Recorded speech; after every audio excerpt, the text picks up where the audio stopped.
Hi, ಎಲ್ರಿಗೂ ನಮಸ್ಕಾರ. So ನಾನು ನನ್ನ ಇಂದಿನ ಇಂಟ್ರೊಡಕ್ಷನ್ ವಿಡಿಯೋದಲ್ಲಿ ಹೇಳಿದ ಹಾಗೆ, ಇವತ್ತು ನಾನು ನಿಮಗೆ ಹಬ್ಬದ ಮೂಲವನ್ನು ಹೇಳೋದಕ್ಕೆ ಇಷ್ಟಪಡ್ತೀನಿ.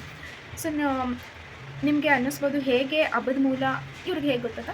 ಸೊ ನಾನು ಈ ಐಡಿಯಾ ನನಗೆ ತುಂಬ ಇತ್ತು ಹಬ್ಬಗಳ ಬಗ್ಗೆ, ನಮ್ಮ ಇಂಡಿಯನ್ ಕಲ್ಚರಲ್ಲಿ ಇರುವಂತಹ ಎಲ್ಲ ನಮ್ಮ ಹಬ್ಬಗಳ ಬಗ್ಗೆ ಯಾಕೆ ಮಾಡ್ತಾರೆ, ಹೇಗೆ ಮಾಡ್ತಾರೆ ಅನ್ನೋದನ್ನು ತಿಳ್ಕೊಬೇಕು ಅನ್ನೋದು ನನಗೊಂದು ತುಂಬ ಕುತೂಹಲ ಇತ್ತು ಆ್ಯಕ್ಚುಲಿ. ಬಟ್ ಯಾರನ್ನು ಕೇಳಿದ್ರು ಕೂಡ ಎಲ್ಲೋ ನಾರ್ಮಲಾಗಿ ಏನು ಗೊತ್ತಿರುತ್ತೆ ಆ ಒಂದಷ್ಟು ಸ್ಟೋರಿನ ಹೇಳೋರಷ್ಟೇ. ಬಟ್ ಮೂಲ ಯಾಕೆ ಮಾಡ್ತಾರೆ ಈ ಹಬ್ಬನ, ಹೇಗೆ ಈ ಹಬ್ಬ ಸ್ಟಾರ್ಟ್ ಆಯಿತು ಅನ್ನೋದನ್ನು ಯಾರೂ ಹೇಳ್ತಿದ್ದಿಲ್ಲ. ಬಟ್ ಅದೊಂದು ನನಗೆ ಅನ್ನಿಸ್ತಿತ್ತು, ಯಾರಾದರೂ ಹೇಳೋರಿದ್ದರೆ ಚೆನ್ನಾಗಿರೋದು ಅಂತ. ನಾನು ಅಂದ್ಕೊಂಡಾಗ, ನಾನು ಫ್ರೀಯಾಗಿದ್ದಾಗ ಇಲ್ಲೇ ನಮ್ಮ ಮನೆ ಹತ್ರ ಇರೋರಿಗೆ ಒಂದು ಸ್ವಲ್ಪ ಏನಾದರೂ ಹೇಳ್ಕೊಡ್ತೀನಿ. ಸೊ ಆ ಮೂಮೆಂಟಲ್ಲಿ ನಾನು ಹಾಗೆ ಅಂದ್ಕೊಂಡಾಗ ಆ ಹುಡುಗ ಒಂದು ಬುಕ್ ಇಟ್ಕೊಂಡಿದ್ದ.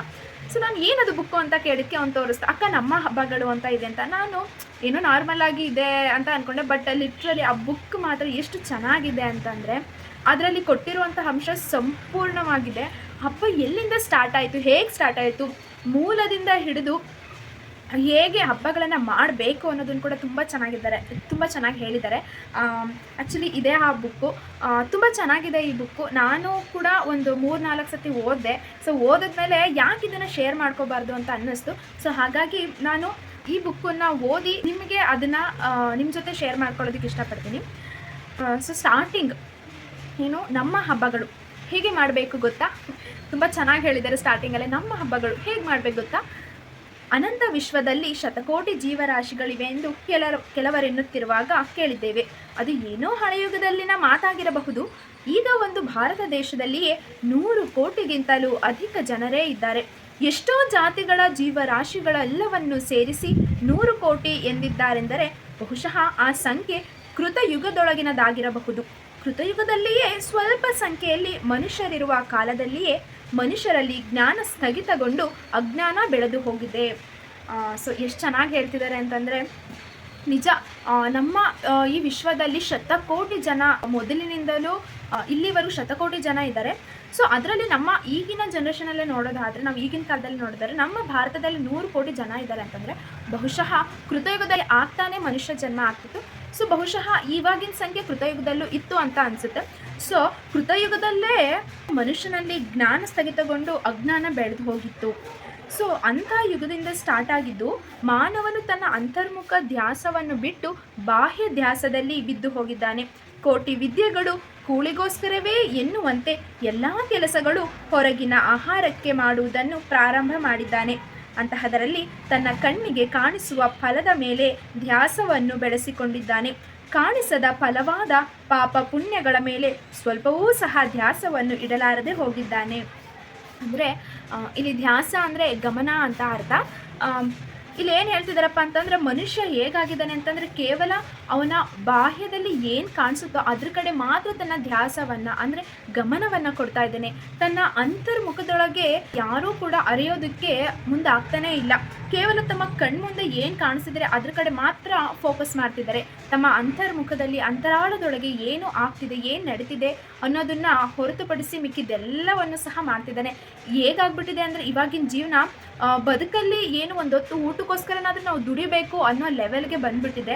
ಸೊ ಹಾಗಾಗಿ ಹಿಂದೆ ನಾವು ಏನು ಮಾಡಿದ್ವು, ಏನು ಮಾಡ್ತಿದ್ದೀವಿ ಈಗ, ಅದ್ರ ಪಾಪ ಪುಣ್ಯಗಳು ಯಾವುದು ಕೂಡ ಅವನಿಗೆ ಲೆಕ್ಕನೇ ಆಗ್ತಿಲ್ಲ. ಸೊ ಹಾಗಾಗಿ ಹೇಳ್ತಿದ್ದಾರೆ ಇಲ್ಲಿ, ತಮ್ಮ ಫಲವಾದ ಕಣ್ಣಿಗೆ ಕಾಣಿಸದ ಪಾಪ ಪುಣ್ಯಗಳ ಮೇಲೆ ಸ್ವಲ್ಪವೂ ಸಹ ಧ್ಯಾಸವನ್ನು ಇಡಲಾರದೆ ಹೋಗಿದ್ದಾನೆ. ಅಂತಹ ಸಮಯದಲ್ಲಿ ಮನುಷ್ಯರಲ್ಲಿ ಆಧ್ಯಾತ್ಮಿಕ ದೃಷ್ಟಿಯನ್ನು ಬೆಳೆಸುವುದಕ್ಕೋಸ್ಕರ ಮತ್ತು ಪಾಪ ಭೀತಿಯನ್ನು ಬೆಳೆಸುವುದಕ್ಕೋಸ್ಕರ ಆ ದಿನದ ಜ್ಞಾನಿಗಳು ಎಷ್ಟೋ ವಿಧಗಳಿಂದ ಮನುಷ್ಯರಲ್ಲಿ ಜ್ಞಾನ ಚೈತನ್ಯವನ್ನು ತುಂಬುವುದಕ್ಕೆ ಪ್ರಾರಂಭಿಸಿದ್ದಾರೆ. ಅದರಲ್ಲಿ ಭಾಗವಾದ ಪ್ರತಿ ಮನುಷ್ಯ ತನ್ನ ಜೀವನದಲ್ಲಿ ಹಿಂತಿರುಗಿ ನೋಡಿಕೊಳ್ಳುವಂತೆ ತನ್ನ ಗತ ಜೀವನದಲ್ಲಿ ಏನು ಮಾಡಿದ್ದೇನೆ, ಏನು ಸಾಧಿಸಿದ್ದೇನೆಂದು ಲೆಕ್ಕ ಹಾಕಿಕೊಳ್ಳುವಂತೆ ಮಾಡಿದ್ದಾರೆ. ಯಾವ ವಿಷಯವಾದರೂ ಮನುಷ್ಯನಿಗೆ ಚೆನ್ನಾಗಿ ಅರ್ಥ ಆಗಬೇಕೆಂದರೆ ಅದನ್ನು ಇನ್ನೊಂದಕ್ಕೆ ಹೋಲಿಸಿದರೆ ಚೆನ್ನಾಗಿರುತ್ತದೆಂದು ತಿಳಿದ ಹಿರಿಯರು ಗಿಡದಿಂದ ಬರುವ ಫಲಿತ ಅಥವಾ ಫಲವಾದ ಹಣ್ಣನ್ನು ಉದಾಹರಣೆಯಾಗಿ ತೋರಿಸುತ್ತಾ ಒಂದು ಪ್ರಕ್ರಿಯೆಯನ್ನು ಮನುಷ್ಯರ ನಡುವೆ ಇಟ್ಟಿದ್ದಾರೆ. ನಿಜ, ನಾವು ಹಿಂದೆ ಏನು ಮಾಡಿದ್ದೀವಿ, ಹಿಂದೆ ನಾವು ಮಾಡಿರುವಂಥ ಕೆಲಸದಲ್ಲಿ ಎಷ್ಟು ಸಾಧನೆಯನ್ನು ಮಾಡಿದ್ದೀವಿ, ಎಷ್ಟು ಪಾಪ ಮಾಡಿದ್ದೀವಿ, ಎಷ್ಟು ಪುಣ್ಯ ಮಾಡಿದ್ದೀವಿ ಅಂತ ಲೆಕ್ಕನೇ ಹಾಕ್ತಿಲ್ಲ.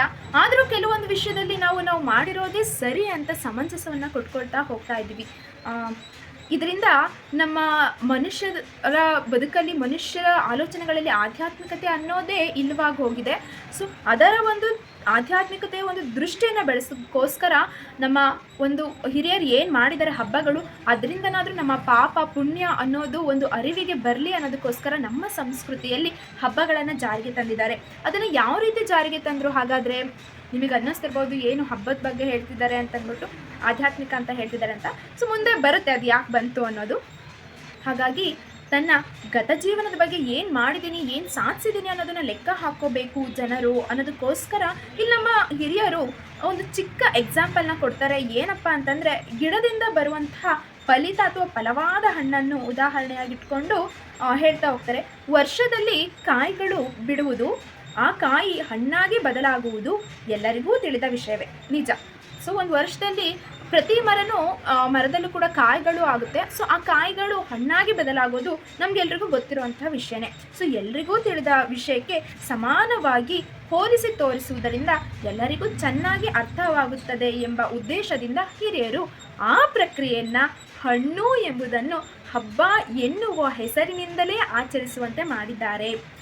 ಇಲ್ಲಿ ಏನು ಹೇಳ್ತಿದ್ದಾರೆ ಅಂದರೆ, ಕಾಮನ್ನಾಗಿ ನಮಗೆ ಏನು ಗೊತ್ತು ಅದ್ರ ಮೂಲಕ ನಮಗೆ ಹೇಳ್ತಾ ಹೋದರೆ ಯಾವುದೇ ಒಂದು ವಿಷಯ ಆದರೂ ನಮಗೆ ಚೆನ್ನಾಗಿ ಅರ್ಥ ಆಗುತ್ತೆ ಅಲ್ವಾ. ಸೊ ಹಾಗಾಗಿ ಇಲ್ಲಿ ಗಿಡ ಮತ್ತು ಕಾಯಿಯಿಂದ ಆಗುವಂಥ ಹಣ್ಣಿನ ಒಂದು ಉದಾಹರಣೆಯನ್ನು ಇಟ್ಕೊಂಡು ನಮಗೆ ಇಲ್ಲಿ ಹಬ್ಬದ ಒಂದು ಮಹತ್ವವನ್ನು ನಮ್ಮ ಹಿರಿಯರು ತಿಳಿಸ್ಕೊಡೋದಕ್ಕೆ ಹೊರಟಿದ್ದಾರೆ.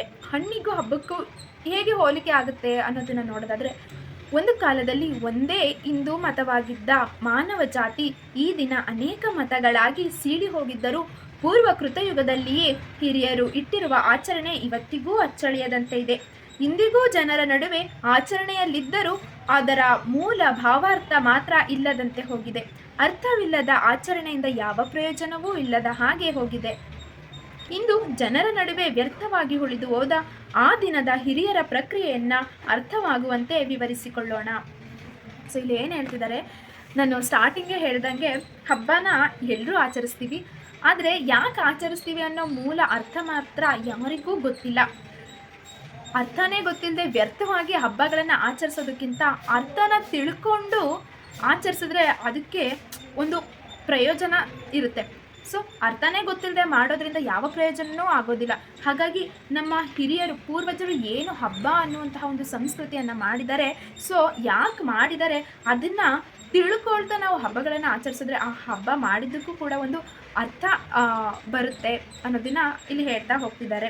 ಸೊ ಹಬ್ಬ ಅನ್ನುವಂಥದ್ದು ಹೇಗೆ ಬಂತು ಅನ್ನೋದನ್ನ ಇವತ್ತು ತಿಳ್ಕೊಂಡ್ವಿ ನಾವು. ಸೊ ಮುಂದೆ ಕಾಲಕ್ಕೆ ಹಬ್ಬಗಳು ಯಾಕೆ ಚೇಂಜ್ ಆಗುತ್ತೆ, ಸೊ ಹಾಗಾಗಿ ಅದೇ ಕಾಲಕ್ಕೆ ಅದೇ ಹಬ್ಬ ಯಾಕೆ ಮಾಡಬೇಕು, ಸೊ ಅದನ್ನು ಮುಂದಿನ ವಿಡಿಯೋದಲ್ಲಿ ನೋಡೋಣ. ಕಾಲಕ್ಕೂ ಹಬ್ಬಕ್ಕೂ ಇರುವ ಸಂಬಂಧವೇನು. ಸೊ ಈ ವಿಡಿಯೋ ಇಷ್ಟ ಆಗಿದ್ದರೆ ಎಲ್ರಿಗೂ ಶೇರ್ ಮಾಡಿ. ಏನಾದರೂ ತಪ್ಪು ಹೇಳಿದರೆ ಅದನ್ನು ದಯವಿಟ್ಟು ಕಮೆಂಟಲ್ಲಿ ತಿಳಿಸಿ. ಆ್ಯಂಡ್ ನಿಮ್ಮ ಅಮೂಲ್ಯವಾದಂತಹ ಸಮಯವನ್ನು ಕೊಟ್ಟು ಈ ವಿಡಿಯೋನ ಕೇಳಿಸ್ಕೊಂಡಿದ್ದಕ್ಕೆ ಥ್ಯಾಂಕ್ ಯು ಸೋ ಮಚ್. ಏನಾದರೂ ತಪ್ಪು ಹೇಳಿದರೆ sorry, forgive me and thank you so much.